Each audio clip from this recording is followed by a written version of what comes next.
નમસ્કાર, શો ટાઈમમાં આપનું સ્વાગત છે। ભાવનગરના હેવમોર ચોક અને શાક માર્કેટ વિસ્તારમાં દબાણ હટાવવાની કામગીરી હાથ ધરવામાં આવી હતી।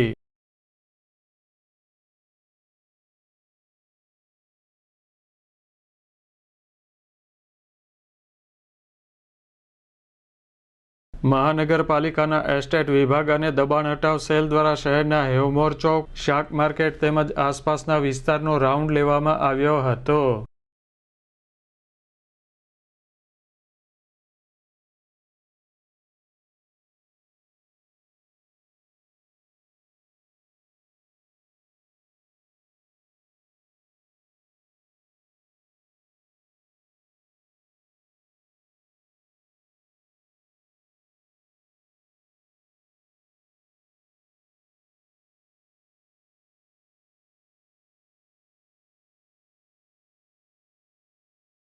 શાક માર્કેટ વિસ્તારમાં અસ્થાયી પ્રકારના દબાણો દૂર કરવામાં આવ્યા હતા તેમજ લારી ધારકોને નિયત કરેલી જગ્યાઓ પર લારી રાખવા સૂચના આપવામાં આવી હતી।